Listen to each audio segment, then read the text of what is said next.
Começa agora o programa Sensibilidade. Apresentação: José Damião.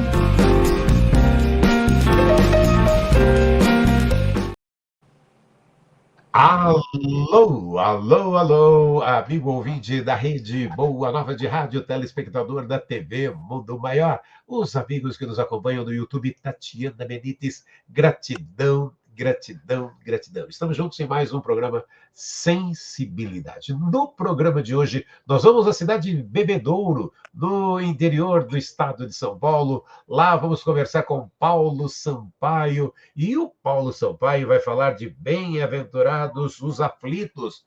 Paulo Sampaio, seja bem-vindo ao programa Sensibilidade, Paulo. Muito obrigado, Damião. Uma alegria estar aqui. Deixo aqui um abraço a todos que acompanham a Rádio Boa Nova, TV Mundo Maior. Gratidão por esse convite. Que Jesus nos abençoe em mais este momento. Que assim seja. Olha, Paulo, conta um pouco para a gente, para quem está nos acompanhando aqui no programa Sensibilidade, na Rádio Boa Nova, da TV Mundo Maior, um pouco de você. Paulo Sampaio por Paulo Sampaio. Pois é, então, eu sou da cidade de Bebedouro, interior de São Paulo. Eu sou espírita há pouco mais de uns 30 anos já. Já atuei em algumas tarefas, né, na Casa Espírita, como dialogador em reuniões mediúnicas. Já trabalhei na evangelização, já trabalhei em coordenação de grupos de estudos, que eu gosto muito disso. Atualmente tenho me dedicado um pouco mais, né, com uma dedicação maior para a divulgação propriamente dita, através das palestras, e também eu realizo estudos online, como foi agora uma prática constante a partir da pandemia, né? Então tenho meu canal também no YouTube, que a gente faz bastante lives de estudos, né, da doutrina espírita, e vamos agora dedicando mais nessa tarefa aí, das palestras e das lives de estudo online. Esse Paulo Sampaio que vai estar aqui junto com a gente, e o tema de hoje, bem-aventurados os aflitos. Paulo Sampaio, é com você. Então vamos lá, queridos amigos e amigas, muita paz a todos.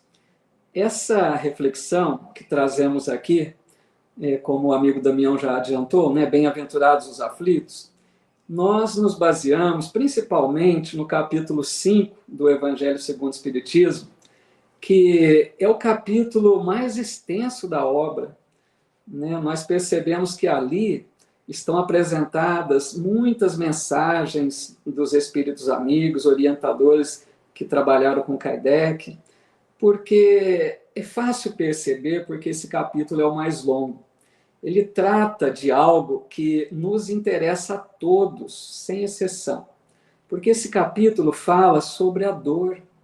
Kardec ali vai nos esclarecer questões importantíssimas, como, por exemplo, por que sofremos? Por que uns sofrem mais do que outros? Então, são questões que sempre incomodaram, vamos dizer assim, né?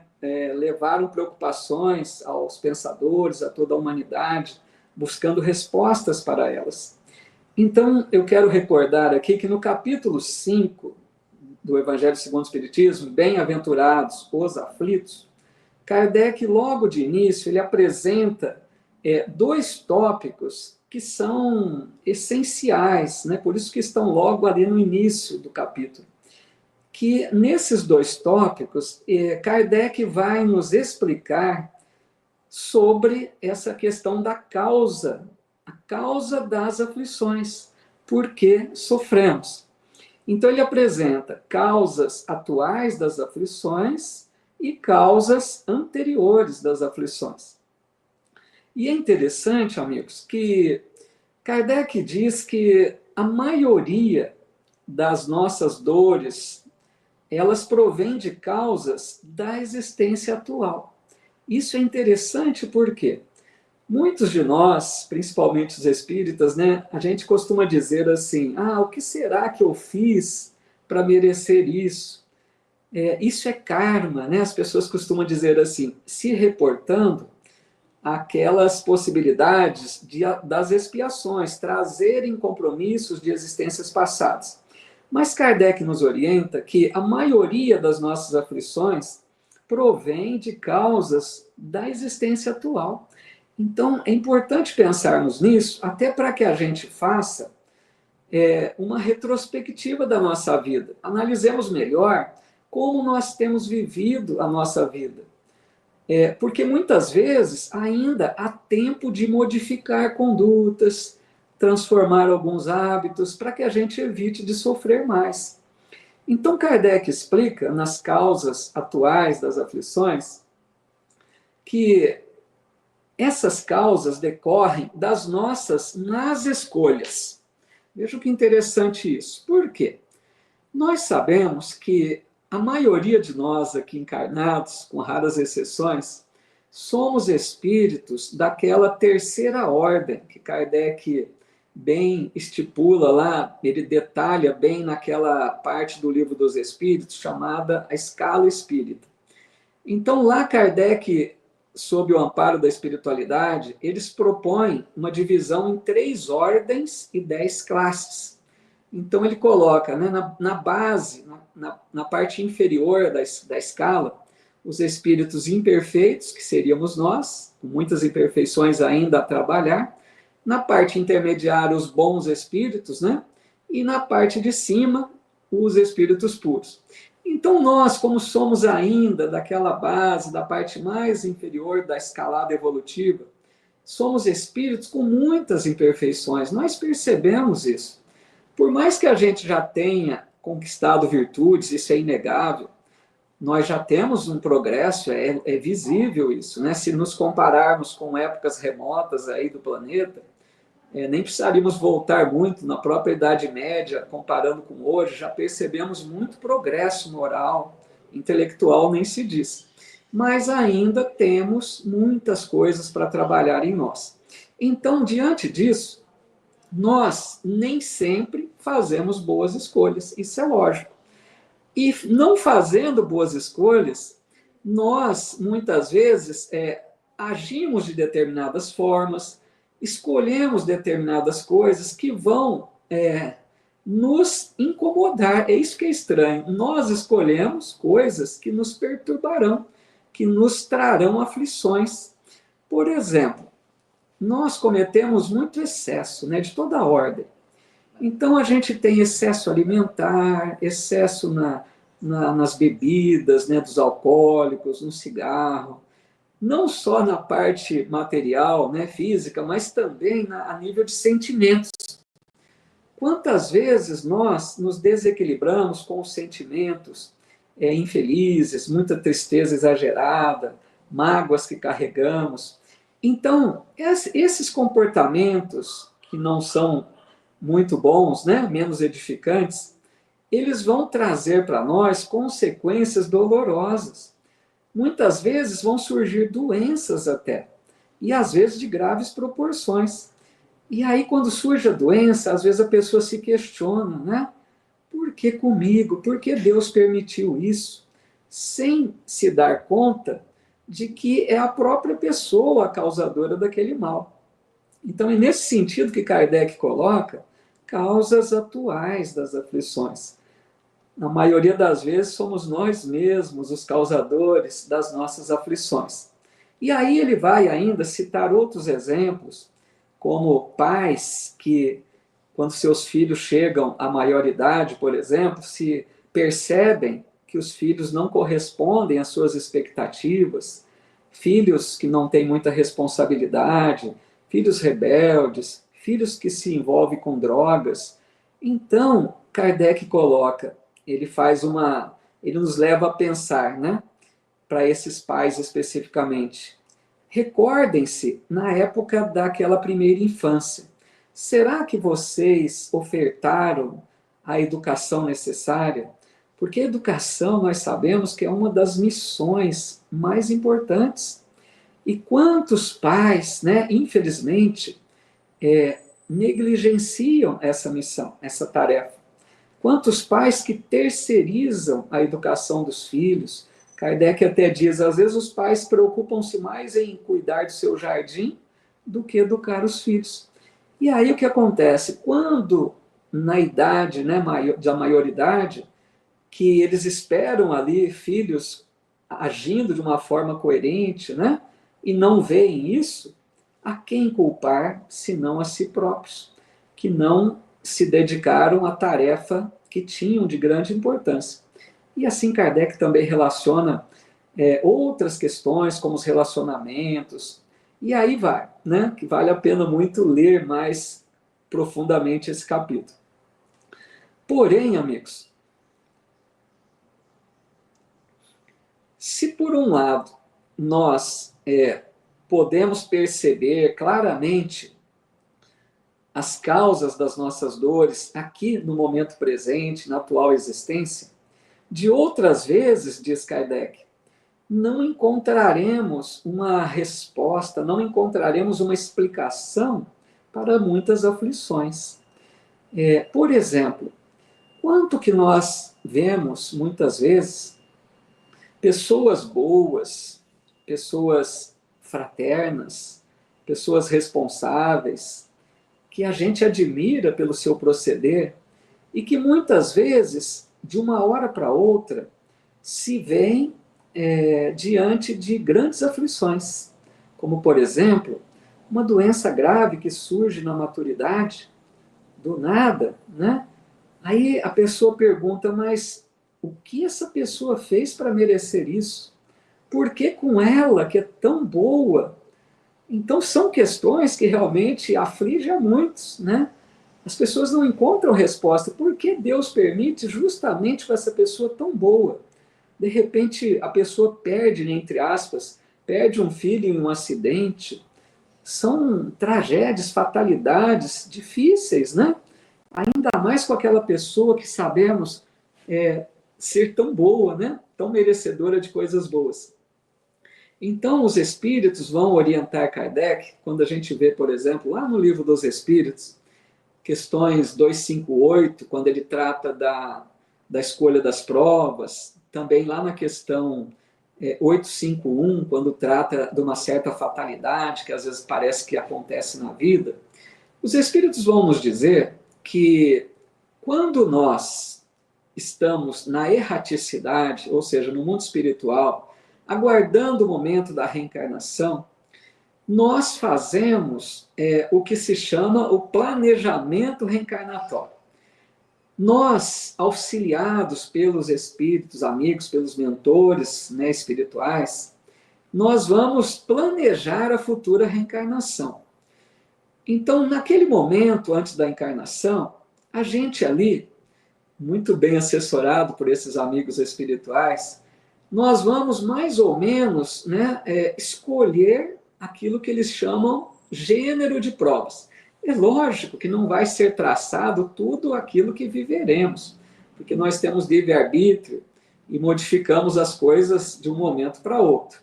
Mas a gente lá na espiritualidade estabelece mais ou menos em linhas gerais, por exemplo, a família onde renasceremos. Essa é a principal, né, o principal planejamento. A família é essencial. Nós vamos renascer no lar onde mais temos necessidades, né?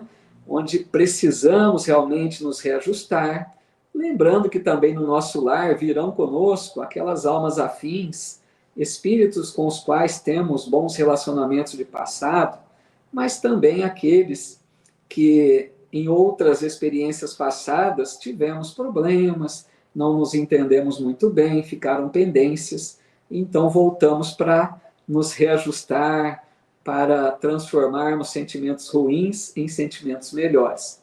Então os espíritos dizem, amigos, que ao fazer esse planejamento, a gente cria como que uma espécie de destino. Olha que interessante isso. Criamos uma espécie de destino devido às nossas escolhas.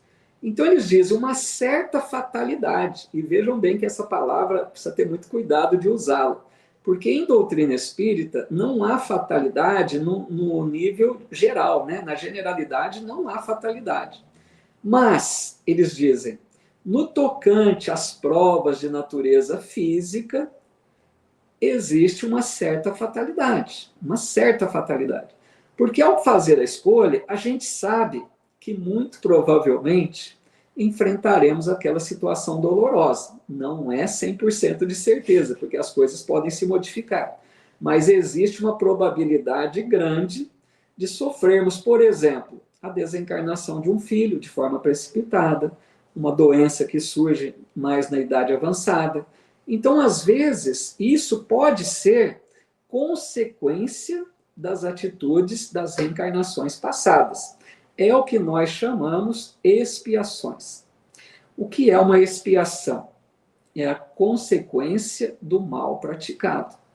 É nós enfrentarmos situação semelhantes àquelas que nós colocamos para outras pessoas com a nossa má atitude, com o nosso mau proceder. Então, a gente vem para a nova reencarnação sujeitos a enfrentar essas situações mais difíceis.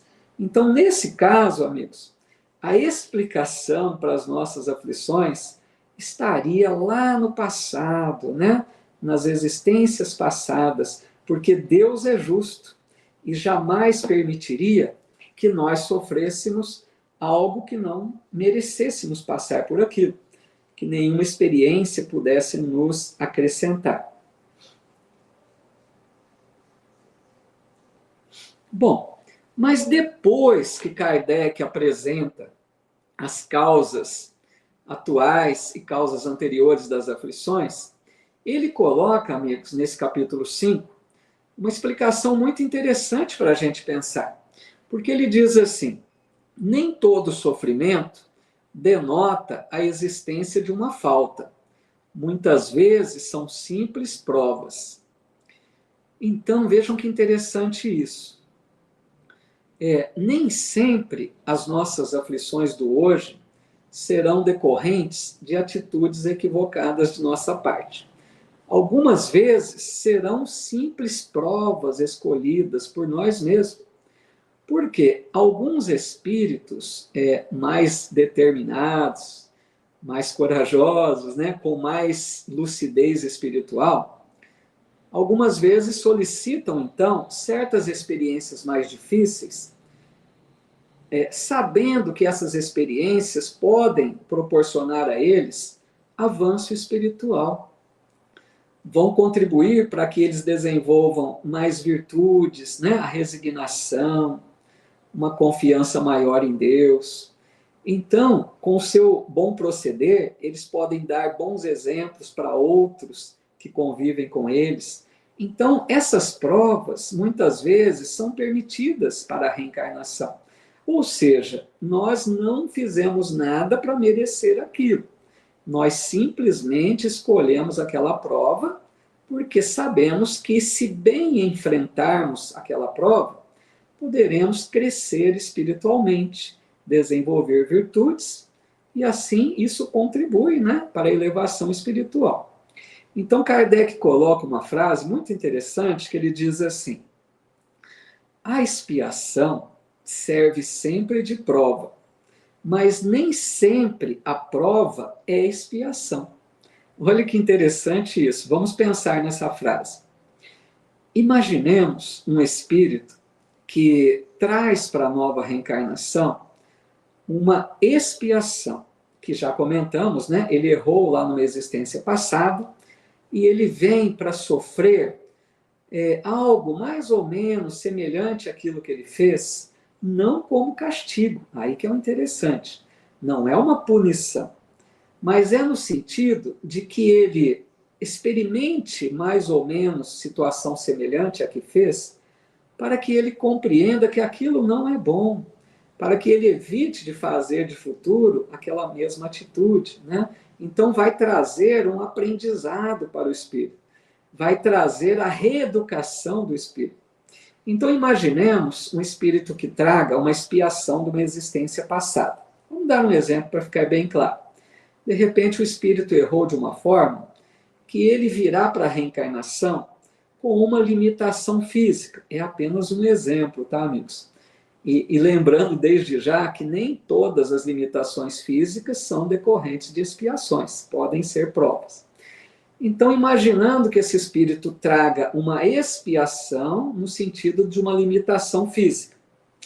Então, o que acontece? Essa criatura encarnada, que agora apresenta-se com essa deficiência física, a forma como essa pessoa vai lidar com esse problema vai ser prova. Vocês estão entendendo? É uma expiação que ele trouxe, mas a forma como lida com a expiação é prova. Então ele passa por expiação e prova ao mesmo tempo.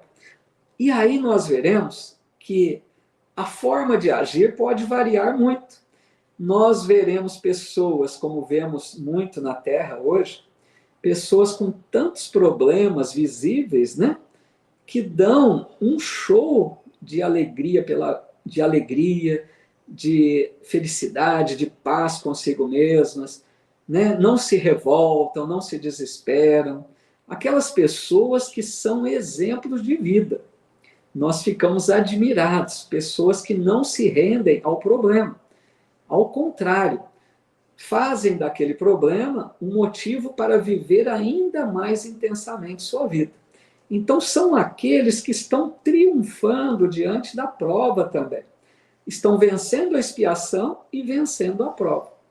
Por outro lado, quantos não vemos também na Terra reclamando, desanimados, se revoltando contra Deus? Por que comigo? Por que Deus permitiu isso? Então, são aqueles irmãos que estão sendo reprovados diante daquela experiência.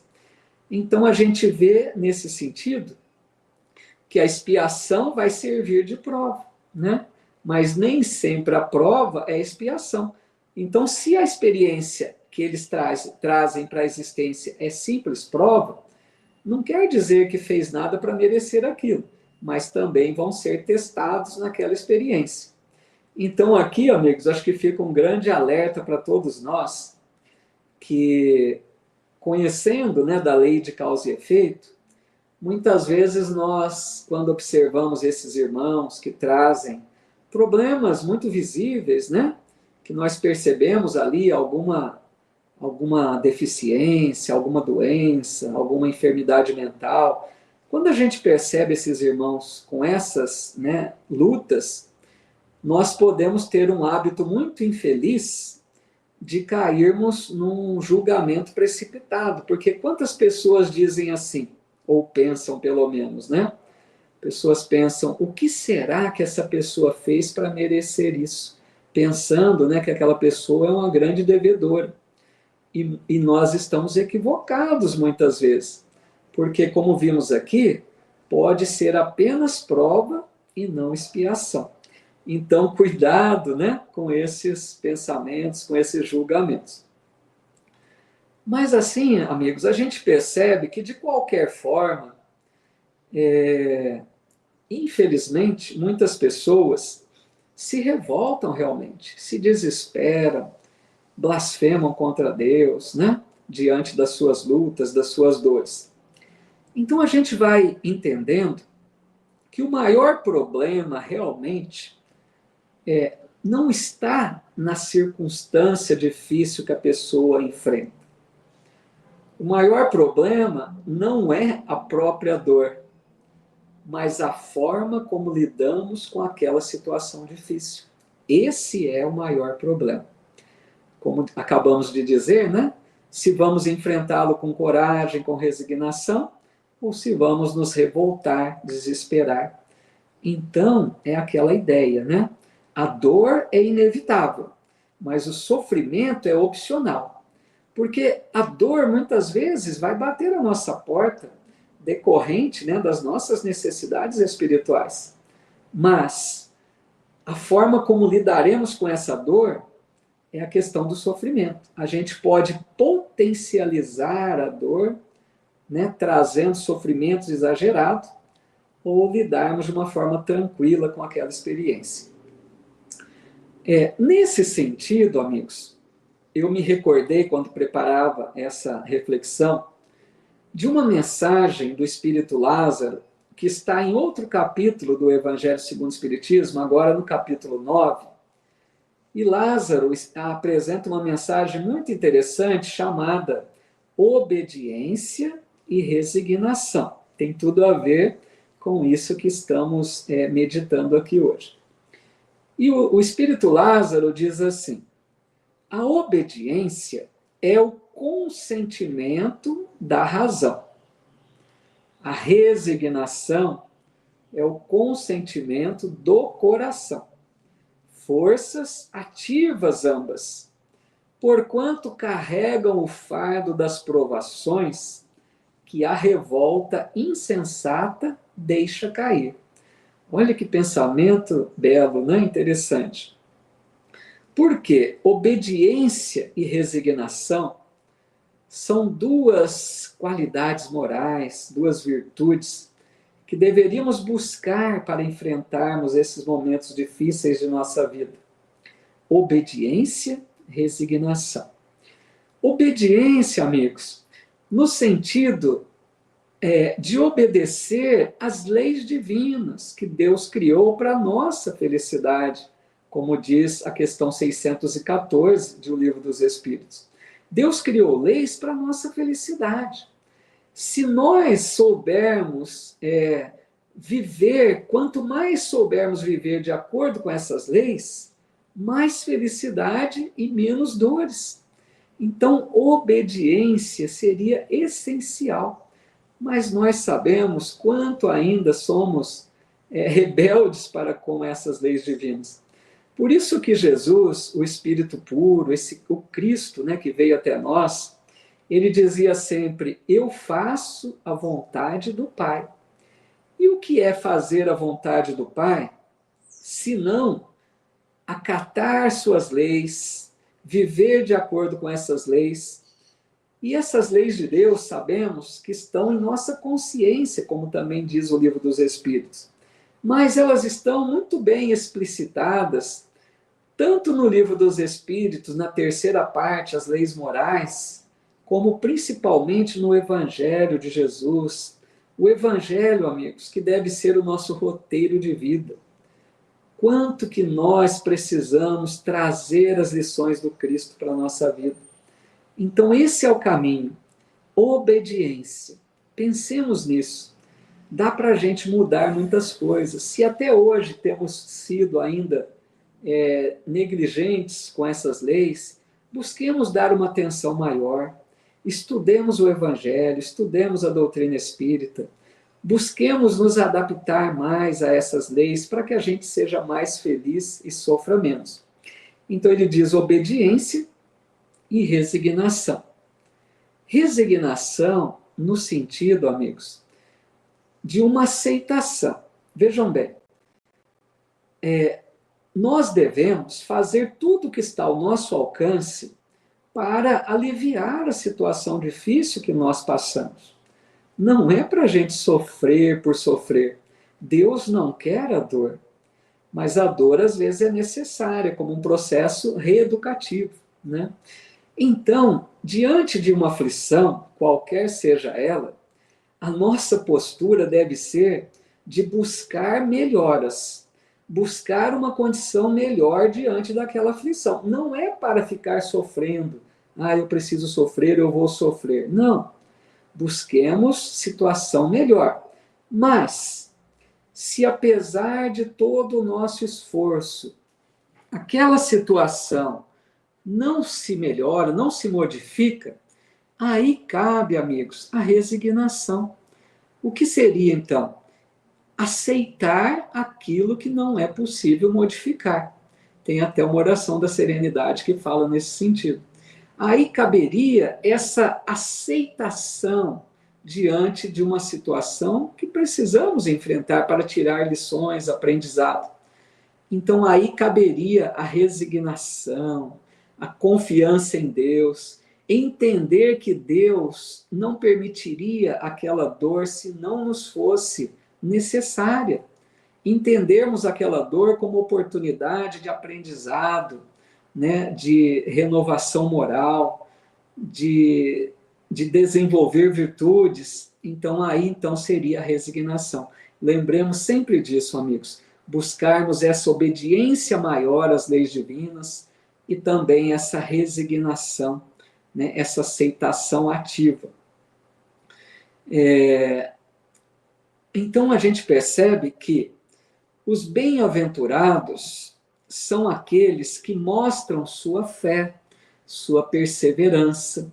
Quando Jesus disse bem-aventurados os aflitos, não quer dizer que todos aqueles que sofrem sejam bem-aventurados, jamais. O Emmanuel fala bem isso em uma de suas lições, em várias, né, de suas lições. Porque imaginem, amigos, quantas pessoas que estão aflitas hoje por ciúme, por inveja. A pessoa tem uma aflição porque vê o outro prosperando e ela não se compara, ela acha que ela não tem o que o outro tem.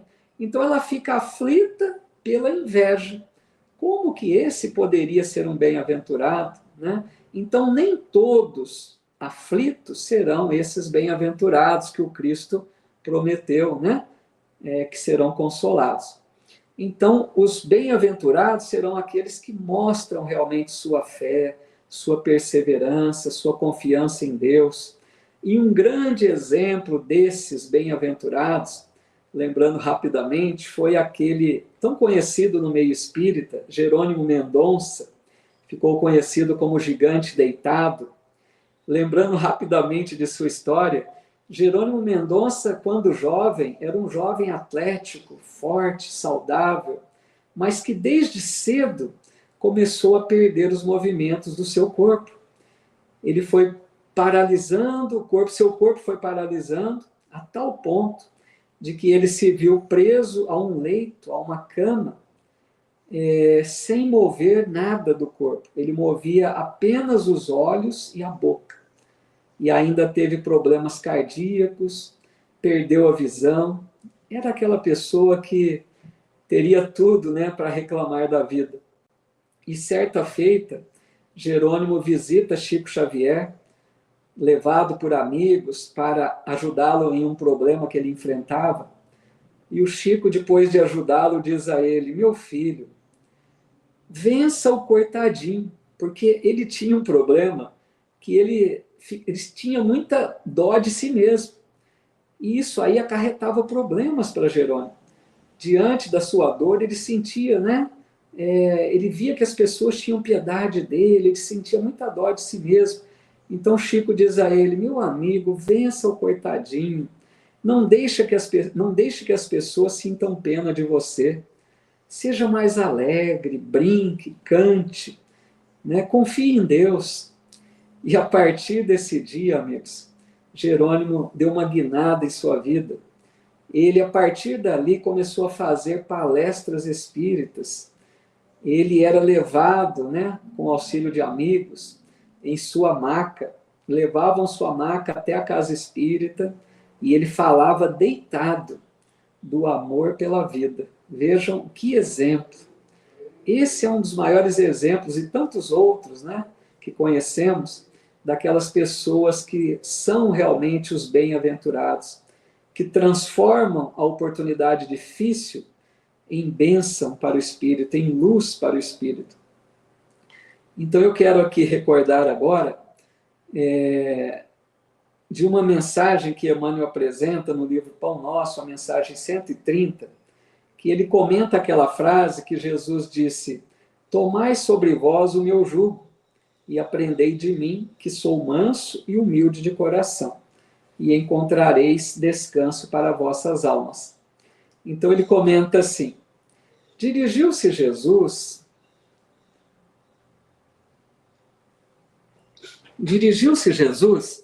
à multidão dos aflitos e desalentados, proclamando o divino propósito de aliviá-los.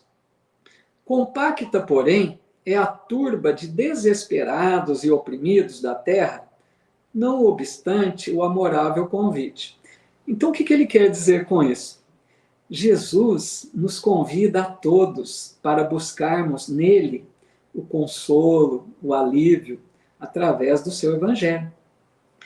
E Emmanuel diz, se nós vemos ainda na Terra tantos desesperados e oprimidos, é sinal que ainda não buscamos Jesus, que não atendemos a esse convite feito pelo Cristo, porque não era para ter tantos sofredores se tivéssemos já compreendido a mensagem de Jesus.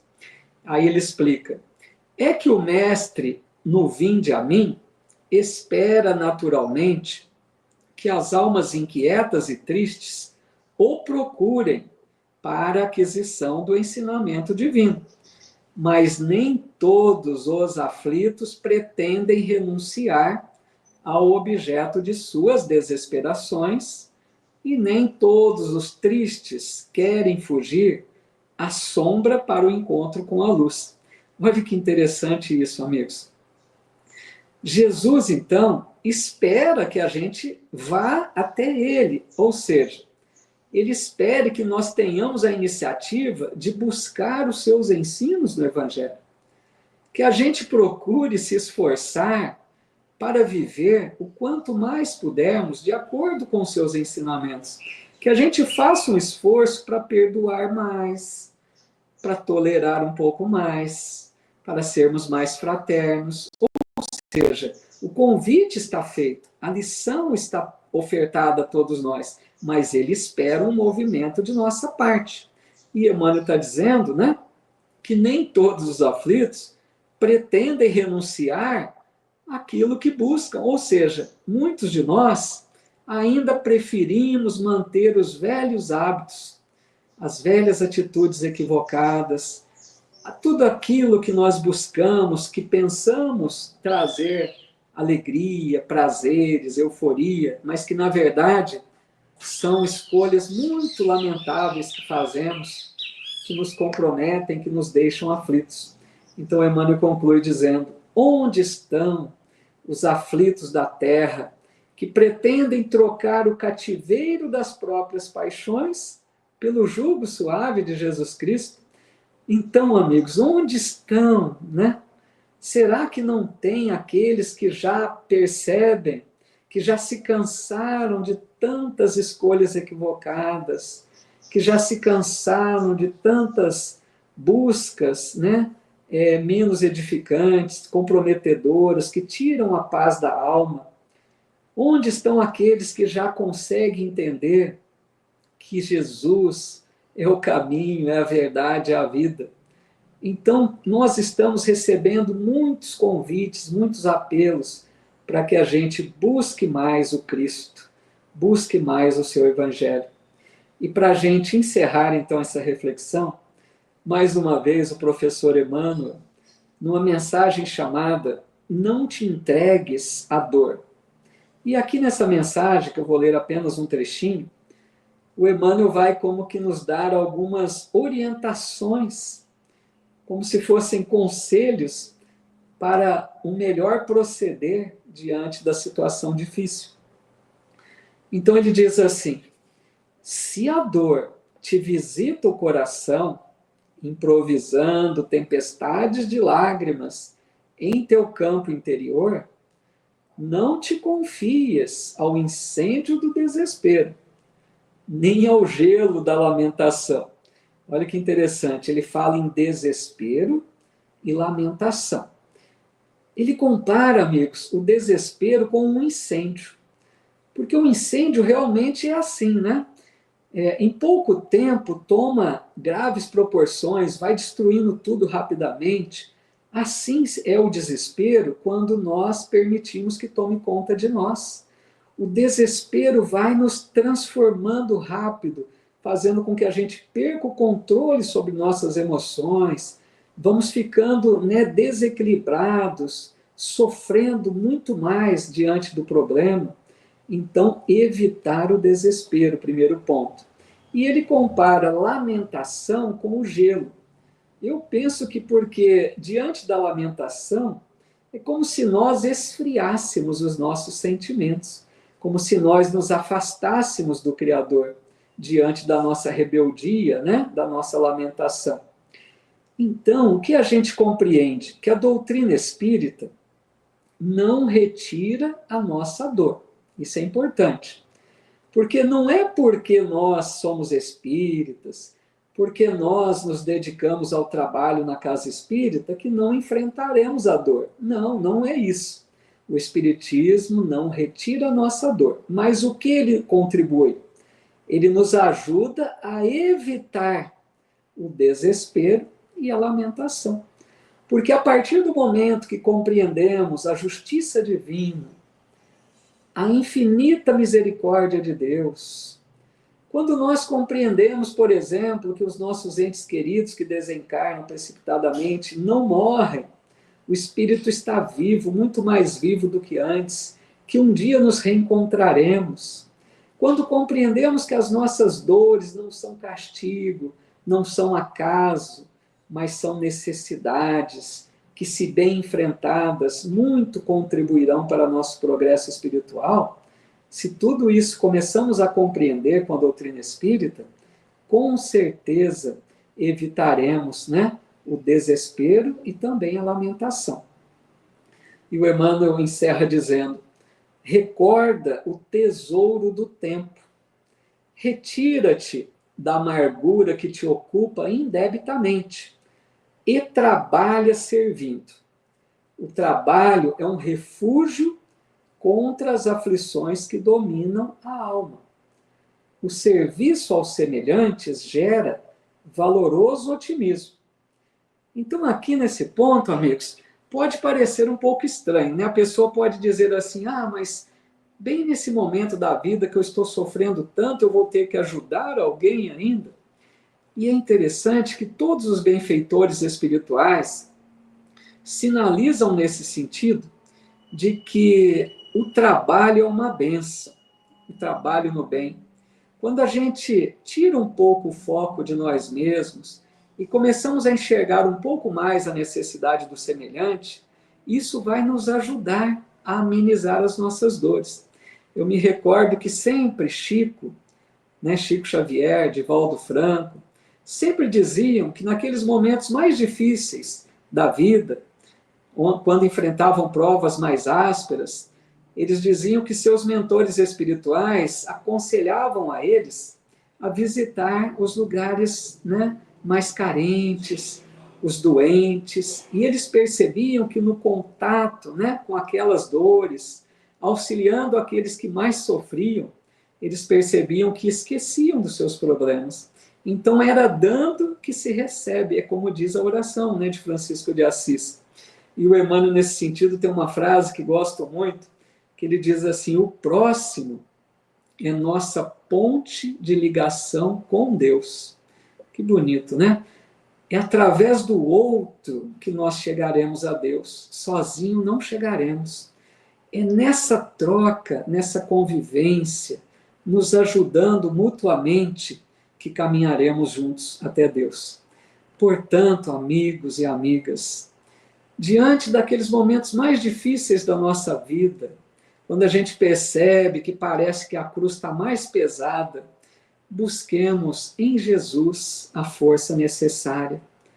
Naquelas horas de maiores dores, que a gente possa ouvir na acústica da alma aquela voz suave de Jesus quando disse: vinde a mim, todos vós que estáis cansados e oprimidos, e eu vos aliviarei.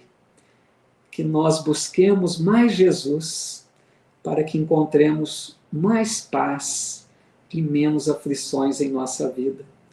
Que o Mestre nos abençoe. Muita paz a todos. Paulo Sampaio, de Bebedouro, trazendo o tema, linda a abordagem de bem-aventurados os aflitos. Paulo Sampaio, gratidão, gratidão, gratidão por sua participação aqui com a gente. E esperamos estarmos juntos mais uma vez muito em breve. Um grande abraço, Paulo. Obrigado, viu? Obrigado, muito obrigado. Muita paz a todos. Semana que vem estaremos juntos com mais um programa Sensibilidade. Até lá.